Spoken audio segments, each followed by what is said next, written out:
এর মধ্যে পড়ে গেছেন, ওই জায়গায় আল্লাহর রহমত পাবেন। এরকম একবার দুরূদ পাঠ করবেন হক আদায় করে যথাযথভাবে মহব্বতের সাথে, 10 বার আপনার জীবনে আল্লাহ তাআলা অনুগ্রহ নাজিল করবেন।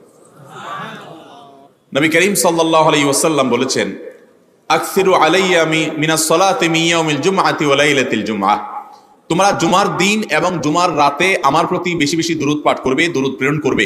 ফাইন্না সালাতাকুম মারুদাতুন আলাই, কারণ তোমরা যে দুরূদ পাঠ করো এটা আমার কাছে পেশ করেন আল্লাহর ফেরেশতারা, এবং রীতিমতো নামধাম সহকারে আল্লাহর একদল ফেরেশতা নিয়োজিত আছে। তারা বলেন, আল্লাহ, হে আল্লাহ রাসূল, আপনার অমুক উম্মত, অমুক অনুসারী, আল্লাহর অমুক বান্দা পৃথিবীর অমুক প্রান্ত থেকে, অমুক দেশ থেকে, অমুকের সন্তান, সে আপনার প্রতি দুরূদ পেশ করেছে জুমার দিনে, জুমার রাতে বা অন্য সময়ে। এটা নবী করিম সাল্লাল্লাহু আলাইহি ওয়াসাল্লামের কাছে রিপোর্ট দেওয়া হয় আল্লাহর নিযুক্ত ফেরেশতাদের মাধ্যমে। আপনি যখন দুরূদ পাঠ করবেন, আপনার ভিতরে এই ফিল হবে যে আমি দুরূদ পাঠ করছি আর আমার নবীর কাছে এটা উপস্থাপিত হচ্ছে আমার নাম ধাম, আমার রিপোর্ট সহকারে। এই জন্য শুক্রবার এবং শুক্রবার দিন এবং রাত, অর্থাৎ বৃহস্পতিবার সন্ধ্যা থেকে নিয়ে শুক্রবার সন্ধ্যা পর্যন্ত এই 24 ঘন্টার মধ্যে নবী করিম সাল্লাল্লাহু আলাইহি ওয়াসাল্লামের ভাষ্য খেয়াল করেন, আকসিরু আলাই।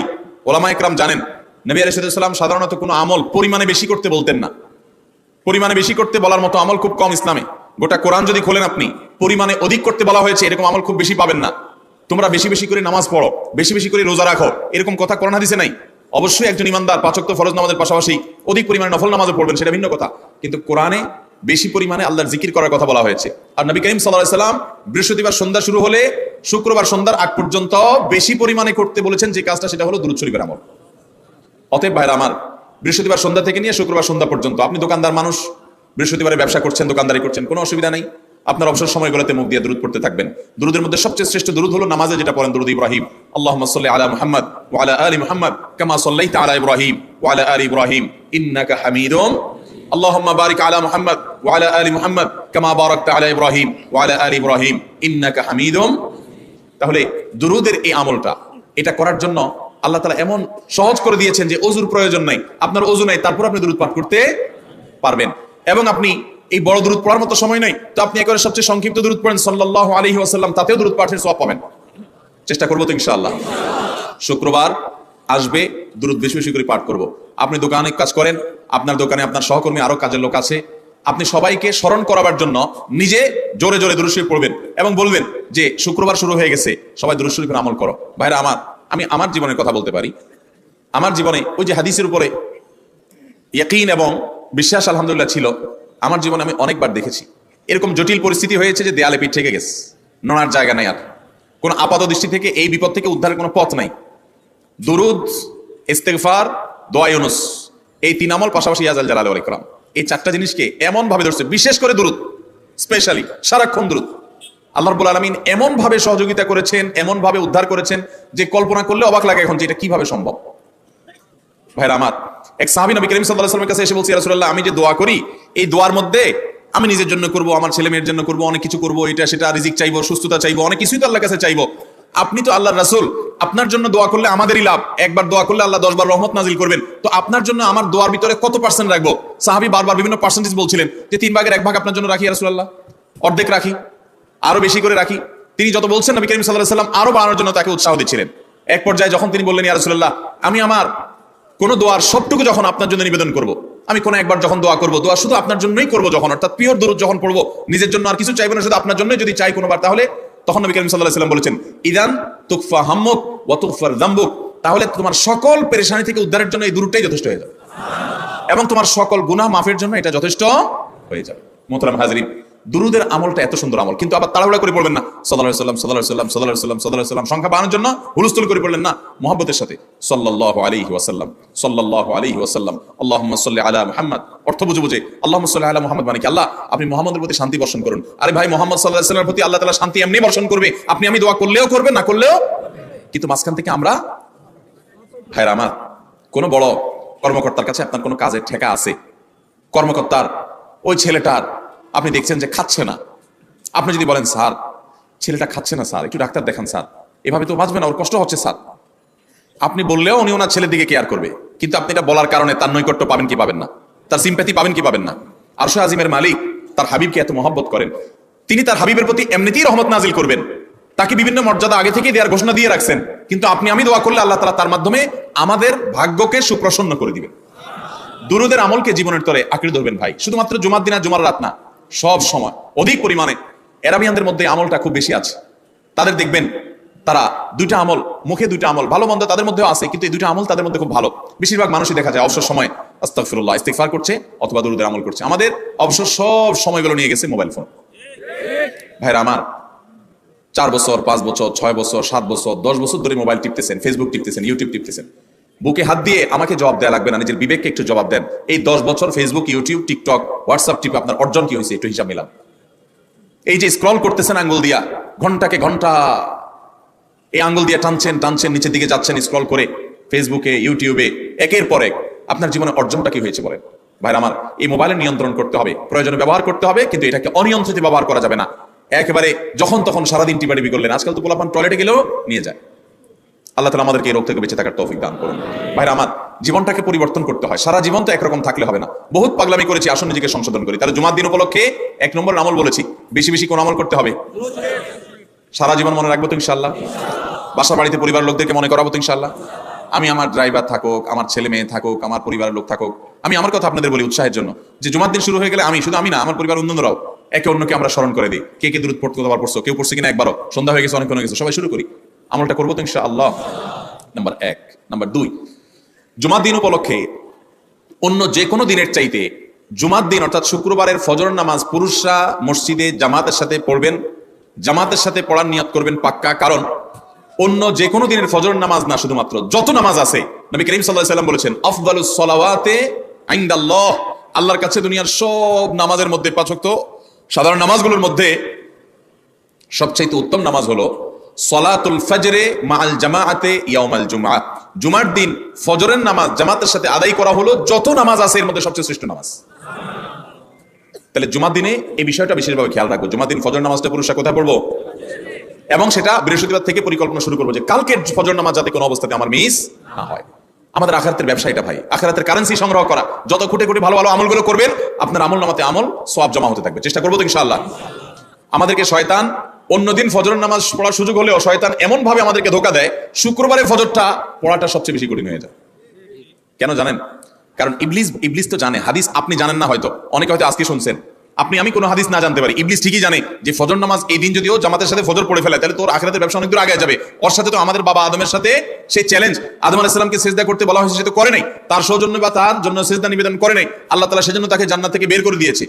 তার কারণে এই ইবলিস তখনই আল্লাহর সামনেই চ্যালেঞ্জ ছুড়ে দিয়েছে আদম আলাইহিস সালামের সাথে, যে লা উবিয়ান্নাহুম আজমাইন, আমি আদমের সব সন্তানগুলোকে পথহারা করে ছাড়বো, ওদেরকে জান্নাতের পথে চলতে দিব না। এই জন্য আল্লাহ তাআলার কাছে সে কিছু পাওয়ার চাইয়া নিছে। এর ভিতরে একটা হলো কিয়ামত পর্যন্ত হায়াত পাবে, আরেকটা হলো আমাদের রগের সাথে সে মিশতে পারে, রক্ত প্রবাহের সাথে মিশতে পারে, শরীরের মধ্যে প্রভাব সৃষ্টি করতে পারে, আমাদেরকে দুর্বল করতে পারে, মন্দ দিকে টানতে পারে, ভালো কাজ যেন না হয়, মনে মনে কুমন্ত্রণা সৃষ্টি করতে পারে। এই পাওয়ার সে নিয়ে এসেছে। এই জন্য তার সাথে আমাদের চ্যালেঞ্জ। সে হাদিস জানে যে জুমার দিন ফজর পড়লে আমাদের অনেক লাভ হয়ে যাবে। এই জন্য সে বৃহস্পতিবার রাতে, অন্য দিন যদি আপনি 10টা 11টা বা 11:30টায় ঘুমান, 12টায় ঘুমান, জুমার দিন অর্থাৎ বৃহস্পতিবার দিবাগত রাতে আইসা ইবলিস বলে, আরে পাগল হইছস, কালকে হলো শুক্রবার, দোকানদারি নাই, ব্যবসা নাই, চাকরি নাই, মহিলাদেরকে বলে কালকে পোলাপান স্কুল নাই, মাদ্রাসা নাই, আজকে একটু টক শো, মিষ্টি শো, নাটক, সিনেমা, ইউটিউব, ফেসবুক, ওয়াজই শুন অন্তত। শয়তান কি বলে, ঠিক আছে তো যদি এত ফিল্ম দেখতে মনে না আছে, তুই যদি মুসলমান হস, নেককার হস, তো ঠিক আছে অমুক হুজুরের ওয়াজ শুন। এই হুজুরের ওয়াজ শোনাত লাগাই দিয়ে রাতে 1টা 2টা পর্যন্ত পার করে দিল। এরপরে ফজর নামাজ ওর জামাতের সাথে মিস শেষ। ভাইরা আমার, প্রত্যেক বৃহস্পতিবার আসলে সন্ধ্যার সময় প্রতিজ্ঞা করব, সপ্তাহের অন্য দিন যদি আমার ত্রুটি বিচ্যুতি হয়ও আমি সেটাকে কালেকশন করার চেষ্টা করব, কিন্তু শুক্রবার ফজরটা পুরুষ হিসাবে আমি জামাতের সাথে পড়বই পড়বো। তার জন্য রাতে আগে আগে শোবো, ডাবল ট্রিপল অ্যালার্ম দিয়ে শোবো, অন্য নামাজি বন্ধুকে বলবো ফোন দিয়ে ডেকে দিবি, একে অন্যের সহযোগিতা করব, কিন্তু ফজরের নামাজ জুমার দিন ছাড়বো না ইনশাআল্লাহ। ঠিক আছে তো? কয়টা আমল হলো? 2টা। মনে রাখবেন তো ইনশাআল্লাহ। আগামী বছর তো আমার মাহফিল আমি আর করবো না, কিন্তু আগামী বছর যে মাহফিল করবেন সে আলোচককে আমি রিকোয়েস্ট করবো ইনশাআল্লাহ, আয়োজকরা এটার সবক যেন নেয় আগামী বছর। দিতে পারবেন তো ইনশাআল্লাহ? আমল যদি করেন তাহলে সবক ঠিকই দিতে পারবেন। ওই যে ভাই সবগুলো শুনে দিছে, কারণ আমল করেন। আচ্ছা, 3 নম্বর আমল হলো সূরা কাহাফ পড়বো। কোন সূরা পড়বো? সূরা কাহাফ। যারা কোরআন পড়তে পারেন না তারা শুনবেন, আর যারা পড়তে পারেন তারা নিজে পড়বেন। সূরা কাহাফ যদি জুমার দিন কেউ পড়ে, নবী করিম সাল্লাল্লাহু আলাইহি ওয়াসাল্লাম বলেছেন এই সূরাটা তার জন্য নূর হবে, নূর, আলো আল্লাহর তরফ থেকে। কিয়ামতের ময়দানে ভয়াবহ গুটগুটে অন্ধকার হবে। কিয়ামতের একটা ভয়াবহ শাস্তি হলো অন্ধকারের শাস্তি। ভাইরা আমার, অন্ধকারের শাস্তি মানে এমন ভয়াবহ অন্ধকার হবে যে দুনিয়ার অন্ধকারের সাথে কোনো তুলনাযোগ্য নয়।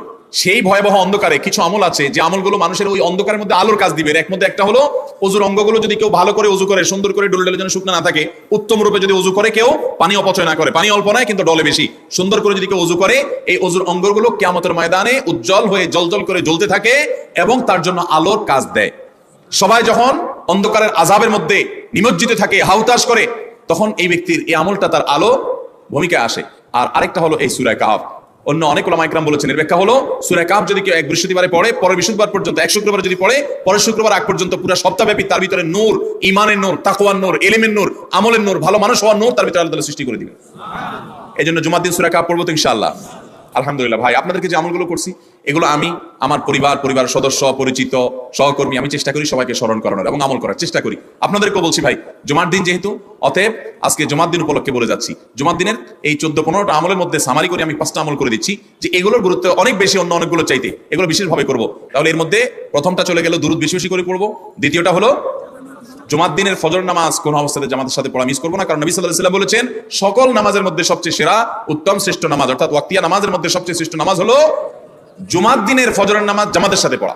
তাহলে মহিলারা কি করবে? মহিলারা পুরুষদেরকে উঠায় উঠায় মসজিদে পাঠিয়ে দিবে এবং সহযোগিতা করবে, তাহলে তার মাধ্যমে তারাও একই সওয়াব পেয়ে যাবে। আর 3 নম্বর আমলে বলেছিলাম সূরা কাহফ, এটা নারী পুরুষ সবাই করবে বেশি বেশি করে, ঠিক আছে তো ইনশাআল্লাহ? আমরা অনেক ভাই আছি সপ্তাহের 6 দিন আমাদের কোরআন পড়ার সুযোগ হয় না, তো অন্তত জুমার দিন সূরা কাহফটা যদি আপনি বাধ্যতামূলক করেন, আলহামদুলিল্লাহ, এটা অনেক বড় সূরা, পড়তে আপনার 20-25 মিনিট 30 মিনিট সময় পর্যন্ত লেগে যাবে।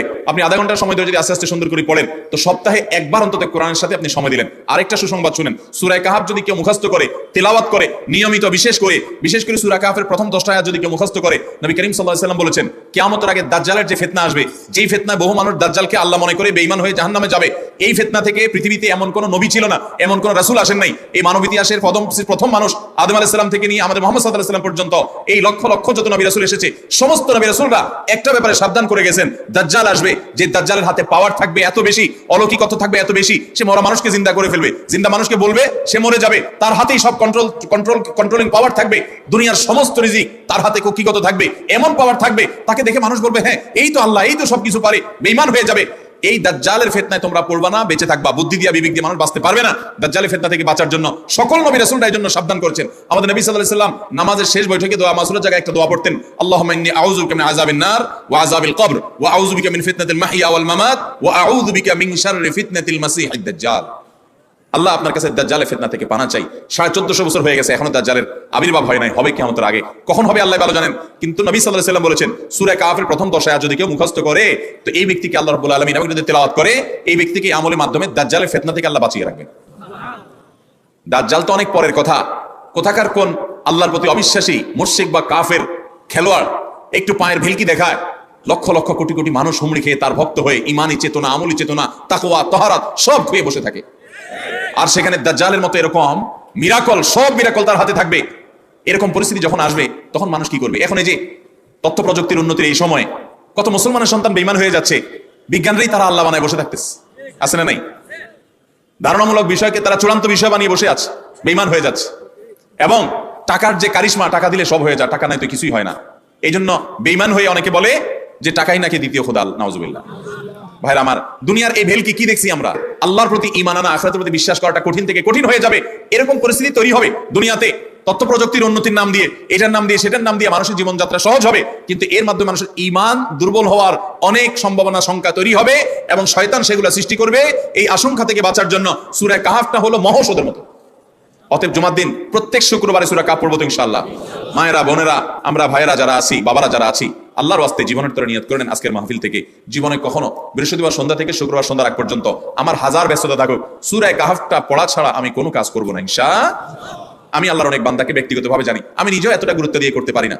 অনেক বড় সরকারি কর্মকর্তা, অনেক বড় পদের নাম আমি বলবো না, আমাকে বলে ভাই আমি মাগরিবের পর, ব্যক্তিগতভাবে আমি জানি উনি খুব সৎ মানুষ, সব মানুষ একরকম হয় না, সৎ মানুষ। উনি বললেন ভাই মাগরিবের পরে আমার ফ্যামিলি সব বাচ্চা কাচ্চা সবাইকে আমি বলি, আমি ব্যস্ত থাকলেও বলি যে মাগরিবের পরে আগে সবাই সূরা কাহফটা পড়ে ফেলো, এরপর অন্য সব আমল। আমরাও চেষ্টা করবো না ইনশাআল্লাহ। কয়টা আমল গেল? 3টা, আর 2টা আছে। 4 নম্বর আমল হলো, দুনিয়াতে যত ফজিলতপূর্ণ আমল আছে এর মধ্যে সবচেয়ে বেশি ফজিলতপূর্ণ আমল এটা, খুব সহজ আমলটা, খুব সহজ, প্রত্যেক শুক্রবার আমরা এটা করতে পারি। আমলটা হলো নবী করিম সাল্লাল্লাহু আলাইহি ওয়াসাল্লাম বলেছেন, মান বাক্কারা ইয়াউমাল জুমআতি ওয়াবতাকার, যে ব্যক্তি জুমার দিন আগে আগে ঘুম থেকে উঠবে, ভোরে ঘুম থেকে উঠবে, যে ফজর নামাজ পড়তে হবে, যে তাহাজ্জুদ পড়তে পারলে আরো ভালো, এবং মসজিদে আগে আগে যাবে। তাহলে আগে আগে ঘুম থেকে উঠবে, সবাইকে বাসা ডেকে দিবে, আগে আগে ঘুম থেকে উঠাবে। ওয়াগাসসালা ওয়াগতাসাল, ফরজ গোসল হলে ফরজ গোসল করবে, উত্তম রূপে গোসল করবে, ভালো করে গোসল করবে জুমার দিন। ওয়ামাশা ওয়ালাম ইয়ারকাব, জুমার নামাজের জন্য পায়ে হেঁটে মসজিদে যাবে, বাহনে চলবে না। কেউ যদি মাজুর হয় সে বাহনে চললেও চলবে, কিন্তু সাধারণ যারা সুস্থ আছেন পায়ে হেঁটে মসজিদে যাবেন, বাহনে চললেন না। জুমার দিনের কথা, জুমার নামাজের কথা।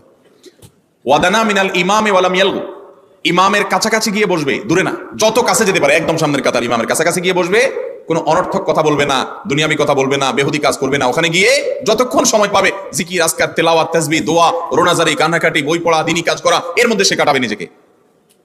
এই কয়েকটা কাজ যদি করে, তাহলে কাজ কয়টা হলো? আগে আগে ঘুম থেকে উঠা, ওই যে ফজর নামাজ জামাতের সাথে পড়া ইত্যাদি, গোসল করা উত্তম রূপে, আর পায়ে হেঁটে মসজিদে যাওয়া, বাহনে না চড়া। 4 নম্বর হলো ইমামের কাছাকাছি গিয়ে বসা, কোনো অনর্থক কাজ না করা। এই 4টা কাজ যদি কেউ জুমার দিনে করে, নবী করিম সাল্লাল্লাহু আলাইহি ওয়াসাল্লাম বলেছেন, ওই ব্যক্তি বাসা থেকে মসজিদ পর্যন্ত যে আসলো, যতগুলো পা ফেলবে, যতগুলো স্টেপ ফেলবে, যতগুলো কদম দিবে, প্রতিটা কদমের বিনিময়ে আল্লাহ রাব্বুল আলামিন তার অ্যাকাউন্টে, তার আমল নামাতে 1 বছর রাত জেগে, সারা রাত জেগে তাহাজ্জুদ নামাজ পড়লে, এবং 1 বছর সারাদিন, প্রত্যেকটা দিন পুরো বছর জুড়ে নফল রোজা রাখলে যে পরিমাণ সওয়াব পাইতো, 1 বছর নফল রোজা, 1 বছর রাত ভর জেগে তাহাজ্জুদের নামাজ পড়া সওয়াব মাত্র একটা কদম ফেলার বিনিময়ে দিবে। তাহলে আপনার বাসা থেকে যদি মসজিদে আসতে 100টা কদম হয়, 100 বছরের নফল নামাজ, 100 বছরের নফল রোজা, আপনি এটার সওয়াব আপনার অ্যাকাউন্টে জুমার দিন মাত্র 4টা কাজ করার মাধ্যমে আপনি পেয়ে যাবেন। এবং এটি অনেক হাদিস বিশ্লেষকগণ বলেছেন, কোরআন হাদিসে বহু ফজিলতের কথাই বলা আছে। এত বিপুল পরিমাণে, এত অধিক পরিমাণে সওয়াবের কথা যে কারো বাসা থেকে অনেকের আছে যেতে 500 স্টেপ পড়বে। 500 স্টেপ পড়লে কতটুকু হয়? সামান্য একটু জায়গা যেতে 500 কদম হয়ে যায়। অনেকের বাসা থেকে যদি 500 কদম পড়ে, 300 কদম হয়, তো সে এই 500 বছর নফল নামাজ, নফল রোজা, রাত ভর দিন ভর করার সওয়াব, কন্টিনিউয়াসলি করার সওয়াব মাত্র এই মসজিদে গেল আসলো, 4টা শর্ত পূরণ করে সেটা সওয়াবটা পেতে পারে। যদি সপ্তাহে 4 জমা হয় তাহলে 4 বার, 500 করে যদি হলে 2000 বছর, এভাবে তার আমল নামাজের সওয়াবের পাহাড় সে জমা করতে পারে শুক্রবারের ছোট্ট আমলটার মাধ্যমে। চেষ্টা করবো না ইনশাআল্লাহ? আমি দেশে বিদেশে অনেক আল্লাহর বান্দাকে আমি শুনেছি, এই হাদিস আমি যেদিন থেকে জেনেছি, আমি চেষ্টা করেছি এটার আমল, এটার প্রচার মানুষের মধ্যে ছড়ানোর। আমি যখন সৌদি আরবে আজ থেকে আর অনেক বছর আগে, তখন কোন এক বক্তব্যে আমি আমলের কথা বলেছি। আমার অনেক ভাইরা দেশে বিদেশে দেখে বলছেন, ভাই আমলটা শুরু করেছি, আমার কাছে ভালো লাগে, আপনারাও আমলটা করবেন, অন্য আরেকজনকে শিখাবেন এবং দাওয়াত দিবেন। ঠিক আছে তো ইনশাআল্লাহ? তাহলে কয়টা আমল গেল? 4টা। 1 নম্বর গেছে বেশি বেশি দুরূদ পাঠ করা, 2 নম্বর হলো জুমার দিনে ফজর নামাজ জামাতের সাথে পুরুষা পড়া, 3 নম্বর হলো সূরা কাহাফ পড়া, তেলাওয়াত করা, আর 4 নম্বর হলো এই 4 শর্ত পূরণ করে মসজিদে আগে আগে গিয়ে সুন্দর করে খুতবা শুনে চলে আসা, কোনো কথাবার্তা, খুতবা চলাকালীন সময় কোনো কথাবার্তা, অনর্থক কাজ না করা। 5 নম্বর এবং সর্বশেষ আমল হলো, জুমার দিনে একটা সময় আছে দোয়া কবুল হয়। দোয়া কবুলের যে সময়গুলো আছে এর ভিতরে অত্যন্ত ইম্পর্টেন্ট একটা সময় হলো জুমার দিন। শুক্রবারের একটা সময় সম্পর্কে নবী সাল্লাল্লাহু আলাইহি ওয়াসাল্লাম বলেছেন যে একটা সময় আছে শুক্রবারের, এই সময়ে বান্দা কোনো দোয়া করলে আল্লাহ তাআলা ফিরিয়ে দেন না, কবুল করেন। কিন্তু সময়টা যে ঠিক কখন, এটা হাদিসে নবী সাল্লাল্লাহু আলাইহি ওয়াসাল্লাম বলেন না, যাতে করে হয়তো আমরা সারা দিনেই কম বেশি দোয়ার চেষ্টা করি।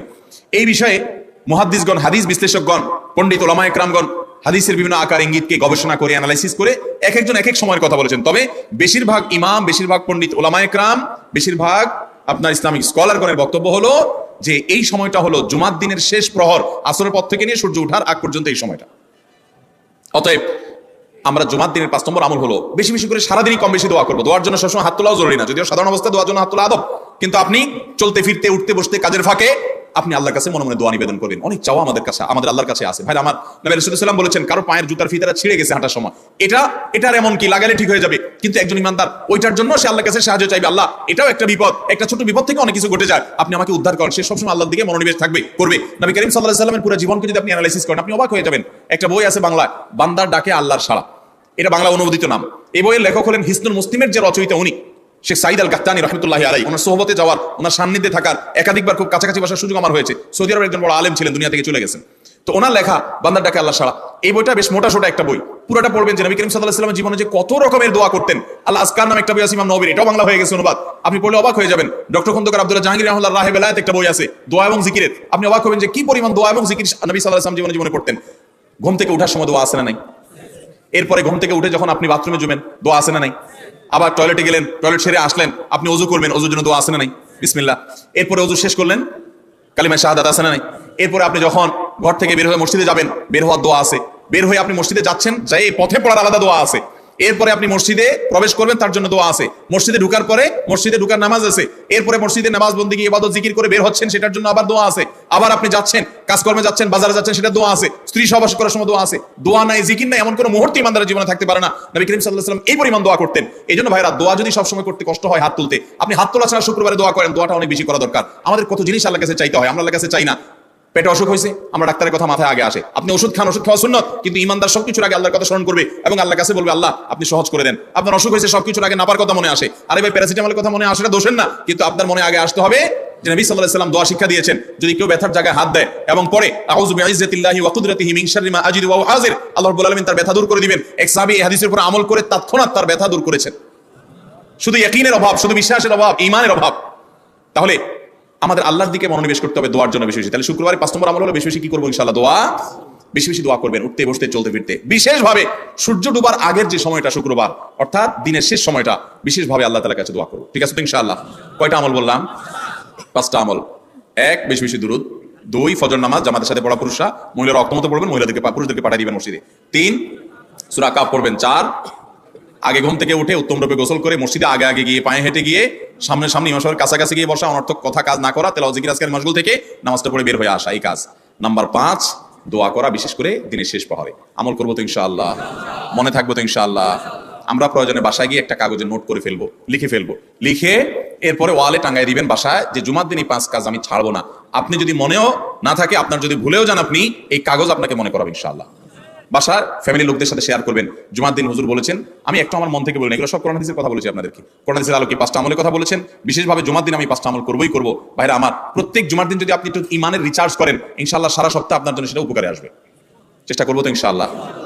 এবং দোকানে অফিসে টাঙ্গায় রাখবেন। যারা এই টাঙ্গায় রাখার আমলটা করবেন, আয়োজক যারা আছেন, আপনাদের কাছে আমার অনুরোধ, যে ভাইরা এই কাজটা করছেন, ওনারা যদি আয়োজকদের মাধ্যমে ছবিটা আমার কাছে পাঠাতে পারেন, আমার অফিসে নিয়ে আমি ইনশাআল্লাহ নিজে হাতে তাদের পুরস্কার দেবো। বিশেষ করে এই মাহফিলের লোক যারা আছেন আজকে, আয়োজকদের মাধ্যমে। আল্লাহ তাআলা এই আমলগুলো আমাকে আপনাকে আমাদের সবাইকে করার তৌফিক দান করুন। আমল মনে রাখবো তো ইনশাআল্লাহ? আমল করবো তো ইনশাআল্লাহ? মেয়েদের মডেলিং বোরকা পর্দার জন্য কতটুকু জায়েজ? আপনারা অনেকে বোরকা বিক্রি করেন না, এখানে আছে না? ভাইরা আমার, যে সমস্ত বোরকার মধ্যে কারুকার্য আছে অনেক বেশি, বোরকার মধ্যে আবার মডেলিং হয়, অবাক করা বিষয়। কিয়ামতের আগে যে আসলে আরো কত কিছু হবে। এই বোরকার উপরে যদি মডেলিং কারুকার্য হয়, চাকচিক্য হয়, বোরকা যদি খুব টাইট ফিট হয়, বোরকা যদি এমন হয় যে বোরকা বরং পুরুষের দৃষ্টিকে আরো বেশি আকর্ষণ করে, তাহলে এই বোরকা ঢাকার জন্য আরেকটা বোরকা লাগবে। তা না হলে পর্দা হবে। পর্দার উদ্দেশ্য হলো নিজের সৌন্দর্যকে অনাবৃত করা, নিজের সৌন্দর্যকে ঢেকে রাখা, এটাই হলো পর্দার কি উদ্দেশ্য। সেখানে যদি পর্দার উদ্দেশ্যটাই নষ্ট হয়ে যায়, তাহলে এই বোরকা পড়লে পর্দা করার যে নির্দেশ, সেটা পালন হবে। ভাইরা আমার, এই জন্য টেডি মার্কা বোরকা, আপনার এই মডেলিং মার্কা বোরকা, স্টাইলিশ বোরকা, এগুলা পর্দা হবে না এগুলা দ্বারা। হ্যাঁ, কোনো নারী তিনি খোলামেলা চলাফেরা করেন, তিনি দিনের পথে মাত্র আসছেন, মডেলিং দিয়ে শুরু করছেন, আস্তে আস্তে ইনশাআল্লাহ পিওর বোরকা যাবেন। হ্যাঁ, সেই হিসাবে তার জন্য আমি বলতে পারি এটা ওজর, ঠিক আছে, উনি চেষ্টা করেছেন, শুরুটা অন্তত করেছেন। কিন্তু ভাইরা, পরিপূর্ণ পর্দা করতে চাইলে এই মডেলিং বা স্টাইল মার্কা বোরকা হবে। আচ্ছা বলেন তো, আপনার আমার মা বোন বা স্ত্রীকে যদি আমরা বাইরে নিয়ে যাই, তাদের সাথে আমরা বাইরে যাই, তারা যদি খোলামেলা পোশাক পরে যায় বা এমন পোশাক পরে যায় যেটা সব পুরুষের দৃষ্টিকে আকৃষ্ট করে, তাহলে অন্য সব পুরুষরা তার দিকে তাকাইলে আপনার কাছে ভালো লাগে না খারাপ লাগে? কেমনে খারাপ লাগে?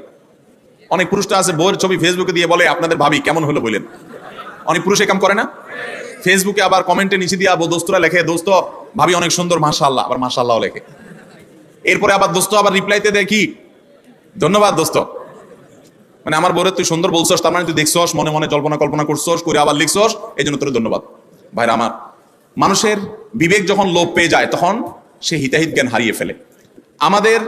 আমাদের মা, আমাদের বোন, আমাদের মেয়ে, আমাদের স্ত্রী, তাদেরকে নিয়ে আমরা যখন খোলামেলা পোশাকে যাব, কোনো বিয়েতে আপনি যখন যাবেন, কোনো মার্কেটে যাবেন, একেবারে চাকচিক্যপূর্ণ পোশাক, একদম খোলামেলা অশ্লীল, তো জগতে বা রাস্তায় যত পুরুষরা তাদেরকে দেখবে, এই সৌন্দর্য দেখার পর পুরুষদের মনে মনে তাকে নিয়ে বাজে চিন্তা, জল্পনা, কল্পনা, মনে মনে জেনা, এটা হবে কি হবে না? না, হবে না। সবাই কি বাজে চিন্তা করে আপনার মতো? পবিত্র চিন্তা করতে পারে না? কি বলেন ভাইরা আমার? যারা নিজেদের বউকে নিয়ে এটা নিয়ে সন্দেহে আছেন, আমি তাদেরকে বলতেছি, আমাকে উত্তর দেওয়া লাগবে না, আপনার নিজেকে প্রশ্ন করেন, নিজের বিবেককে প্রশ্ন করেন, আপনি এরকম মহিলা রাস্তাঘাটে দেখলে আপনার কি হাল হয়? আপনি যা যা চিন্তা করেন, আপনার বউ, আপনার মা বোনকে নিয়ে এভাবে আপনি বের হলে অন্যরাও সে চিন্তাই করে। আল্লাহ আমাদের বিবেকটাকে খোলার তৌফিক দান করুন।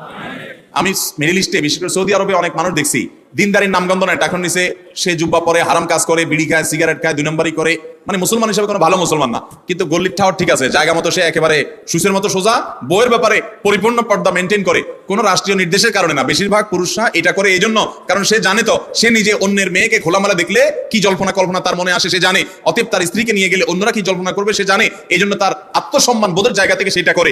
মুসলমান নারী, তার ভিতরে আত্মসম্মান বোধ থাকবে যে আমাকে নিয়ে মানুষ বাজে চিন্তা করবে, জল্পনা কল্পনা করবে, নোংরা চিন্তা করবে, এটা কোনো নারী করতে দিতে পারে।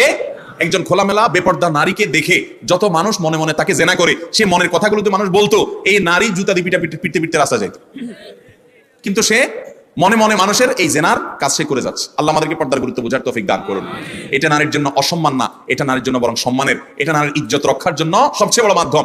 আমাদের সেকুলার, অতি সেকুলার, উগ্র নাস্তিক বন্ধুরা বলে যে হুজুরদের মনটাই খারাপ, এই বেটারা বলে মহিলা দেখতে বলে তাদের বলে অবস্থা খারাপ হয়, এই বেটাদের চরিত্রই খারাপ।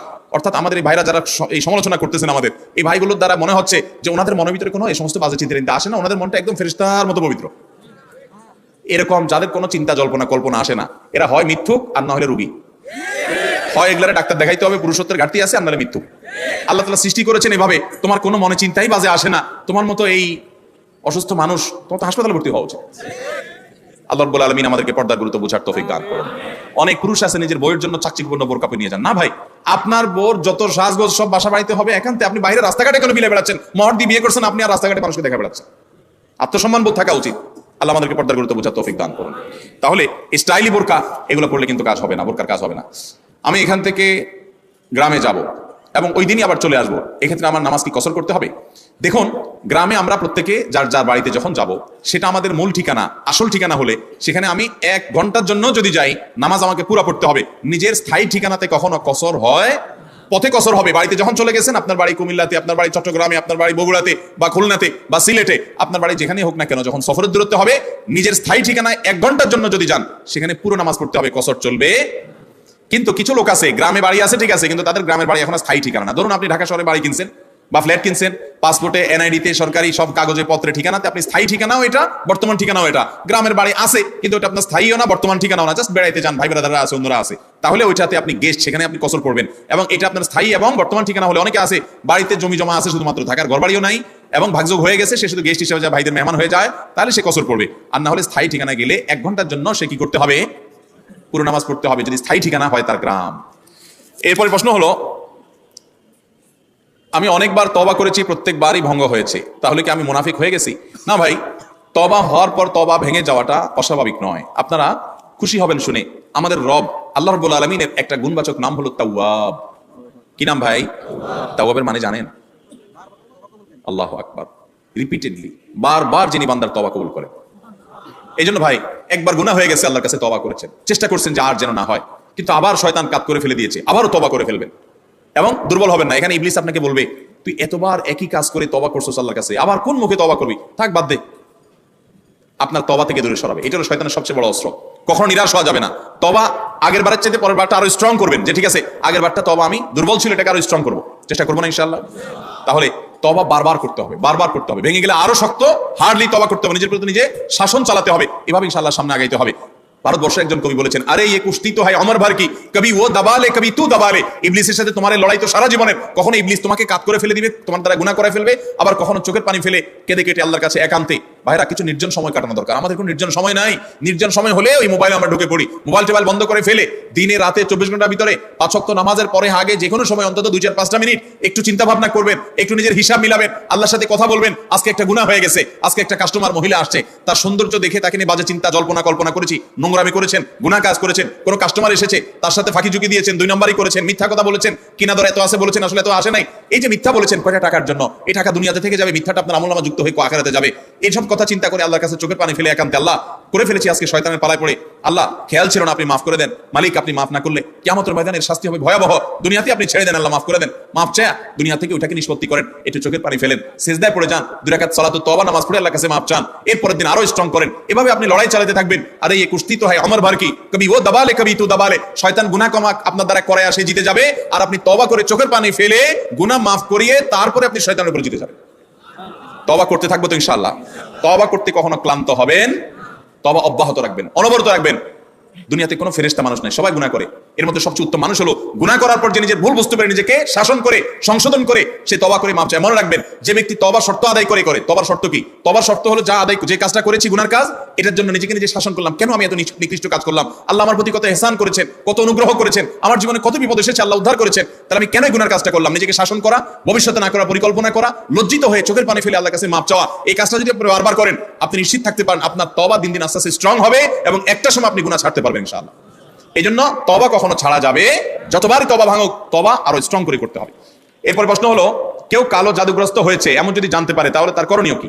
এই বিষয়ে আমরা বিভিন্ন জায়গায় প্রশ্ন পাই, ভালো করে শুনে রাখেন। বিশেষ করে আপনারা পুরান ঢাকার কাছাকাছি এলাকার মানুষ, পুরান ঢাকায় সবচেয়ে বেশি, চট্টগ্রামে প্রচুর পরিমাণে আছে। আমাদের দেশে এখন ব্ল্যাক ম্যাজিক, কালো জাদু যেটাকে আমরা বলি, এই কালো জাদু টোনা এগুলো এই পরিমাণ বাড়ছে, আমি সারা দেশে ঘুরে বেড়াই, শত শত হাজার হাজার মানুষের প্রশ্ন আমার কাছে আসে। প্রতি সপ্তাহে এভারেজ আমার কাছে অন্তত 25 থেকে 30 হাজার প্রশ্ন মানুষের আমার কাছে আসে আলহামদুলিল্লাহ। শুধুমাত্র শুক্রবারের লাইভে আমাদের 15 থেকে 20 হাজার 1 ঘন্টার মধ্যে প্রশ্ন আসে। এই হাজার হাজার প্রশ্ন নিয়ে আমরা কাজ করি। মানুষের অবস্থা আমি জানি এই প্রশ্নগুলোর মাধ্যমে। এই দেশে প্রতিটা ঘরে ঘরে ব্ল্যাক ম্যাজিকের রোগী আছে। আল্লাহ যাকে বাঁচাছে তারা ভিন্ন, কিন্তু আমি দায়িত্ব নিয়ে বলতে পারি ম্যাক্সিমাম ফ্যামিলিতে ব্ল্যাক ম্যাজিকের রোগী ভরা, আমরা টের পাচ্ছি না। ছোট পোলাপান অস্বাভাবিক চিল্লাচিল্লি, অস্বাভাবিক দুষ্টামি, ওই দুষ্ট জিনের উপদ্রব অথবা ব্ল্যাক ম্যাজিক। অসুস্থ, কোনোভাবে ভালো হচ্ছেন না, বহু ট্রিটমেন্ট করছেন, চেক আপ করেছেন, ডায়াগনোসিস হচ্ছে না, সবসময় নিশ্চিত না, কিন্তু অনেক ক্ষেত্রেই এগুলা ব্ল্যাক ম্যাজিকের রোগী হওয়ার সম্ভাবনা। আপনারা দেখবেন ফেসবুকে ইদানিং এই উৎপাত বেশি বাড়ছে। বিভিন্ন পোস্টের কমেন্টে দেখবেন পোস্টার দিয়া প্রচার করে তান্ত্রিক অমুক কামরূপ কামাখ্যা থেকে প্রশিক্ষণ প্রাপ্ত। দেখছেন নি? এগুলো হলো শয়তানের খালাতো ভাই, সাক্ষাৎ খালাতো ভাই। এবং আপনার বিভিন্ন ঢাকা শহরের পিলারে পিলারে দেখবেন এই তান্ত্রিক অমুক, ভাগ্য বদলায় দেয়, এটা করে সেটা করে, এসব শয়তানি অ্যাডভার্টাইজ দেখছেন না? দেখেন নাই? ব্ল্যাক ম্যাজিক এটাকে এক সময় আমাদের এক শ্রেণীর শিক্ষিত মানুষ বলতো যে এগুলো হুজুরদের আজগুবি কথা, কিসের আবার ব্ল্যাক ম্যাজিক, দেখা যায় না, শোনা যায় না, বুয়া বোগাস কথাবার্তা। বাইরে আমার এই যে কদিন আগে বিশ্বকাপ ফুটবল শেষ হয়ে গেল, আমি নিজে অনেকগুলো মিডিয়াতে দেখেছি বিশ্বকাপ ফুটবলে অনেক বড় বড় খেলোয়াড়দেরকে দুর্বল করার জন্য প্রতিপক্ষের খেলোয়াড় বা বাজিকরেরা বিভিন্ন লোকেরা ব্ল্যাক ম্যাজিক করেছে এবং কোটি কোটি টাকা খরচ করে ব্ল্যাক ম্যাজিক করে তাদেরকে অচল করে দেওয়ার চেষ্টা করে। আর বিশ্বকাপ অনেক দূরে রাখেন, আমার দেশে আসেন, একটা খেলা আছে, নাম হলো পাতা খেলা। আপনি গুগলে সার্চ দিয়ে যে পাতা খেলা দেখলে আপনি পাবেন। আমি সার্চ দিয়ে অন্তত 2-4-5টা জাতীয় দৈনিকের রিপোর্ট, প্রতিবেদন, এই খেলার আদ্য পান্ত জেনে তারপরে কথা বলছি। আমি আলহামদুলিল্লাহ ওই ফেসবুকে ঠুনকো ঠানকো কোথায় কি পাইছি এগুলো নিয়ে আমি কথা বলি না, বক্তব্য দেই না। আমি চেষ্টা করি যেটা বলবো সেটা জেনে শুনে দায়িত্ব নিয়ে তারপরে আমি বলার চেষ্টা করি। এই পাতা খেলার পরে আমি অনেক পড়াশোনা ঘাটাঘাটি করেছি, অনলাইনে অনেক আর্টিকেল পড়েছি, অনেক প্রতিবেদন পড়েছি। আমাদের দেশে হয়, আপনার উত্তরবঙ্গের দিকে বিশেষ করে হয় অনেক জেলাতে।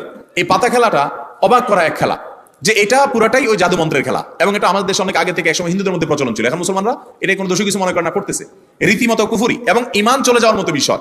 এখানে কুফুরি কিছু মন্ত্র আছে, শয়তানি কিছু মন্ত্র আছে। শয়তান আমরা যাকে দেখি না, এটা আরেক আলোচনা, ঘন্টায় ঘন্টা আলোচনা করতে হবে, শয়তান নিয়ে আজকে আলোচনা করবো না। এই শয়তানের মন্ত্র, কুফুরি মন্ত্র, এই মন্ত্র পাঠ করার মাধ্যমে এই অলৌকিকতা দেখা যায়। কি হয়েছে, একটা লোকের নাম দেয় পাতা, আসলে ওরকম আদতে কোনো পাতা না, একটা ব্যক্তি। তো ওই ব্যক্তিকে দূর থেকে একজন জাদুকর সে মাটিতে এরকম মন্ত্র পড়ে, ওই যে যারে নাম দিছে পাতা তার সে নিজেও জাদুকর, তার কাজ হলো সে মন্ত্র পড়ে পড়ে নিজেকে এক জায়গায় ধরে রাখবে, আর এর কাজ হলো ওরে মন্ত্র পড়ে পড়ে একটা দাগ দেওয়া আছে, দাগ পর্যন্ত নিয়ে আসবে, টেনে নিয়ে আসবে মন্ত্রের কারণে। অবাক করা বিষয় না? এবং সত্যি আনতে পারে, এই মন্ত্র দিয়ে আনে, তো আনলে এই জাদুকর জিতে যায়, আর যদি টিকে যায় তাহলে সে জিতে যায়। এই পাতা খেলা বাংলাদেশে অনেক এলাকাতে বেশ বহুল প্রচলিত, হাজার হাজার মানুষ উপভোগ করে। এই যে কুফুরি কালাম পড়ে অনেক অলৌকিক কাজ করা যায়। একটা আস্ত সুস্থ মানুষ অসুস্থ হয়ে একদম কবর পর্যন্ত চলে যাবে, টের পাবেন না, ভয়াবহ রোগ হবে এই ব্ল্যাক ম্যাজিকের কারণে। কালো জাদু, এটা যে বললাম খেলোয়াড়দেরকে পর্যন্ত করা হয়, এটা আমাদের দেশে ঘরে ঘরে। আপনি বাঁচতে চান, নাম্বার 1, আপনার ঘরকে কোরআন দিয়ে আলোকিত করতে হবে। ভাইরা আমার, আমি বিভিন্ন সময় বলার চেষ্টা করি, আপনি ইমানদার হিসেবে, মুসলমান হিসেবে আপনার মধ্যে শয়তান মাঝে মধ্যে সন্দেহ ঢুকায় যে ইসলাম আসলে সত্য কিনা, না হুজুররা এসব বকওয়াস কথা বলে টলে, আপনার ইমানের প্রতি কোনো প্রকার সংশয় শয়তান সৃষ্টি করতে চায়, আমি আপনাকে দায়িত্ব নিয়ে আল্লাহর শপথ করে বলতে পারি, এই কোরআন হলো এমন এক জীবন্ত মিরাকল, জীবন্ত মুজিজা। এই কোরআনের অলৌকিকত্ব দেখার পর আপনি ঈমান আনতে বাধ্য হবেন। পৃথিবীতে যত বেঈমান মুসলমান হয়, যত কাফেররা ঈমান আনে, তাদের বেশিরভাগ দেখবেন এই কোরআন যখন নির্মোহভাবে আগাগোড়া পড়ে ফেলে, সে এর কাছে মাথা নত করা ছাড়া কোনো উপায় থাকে না।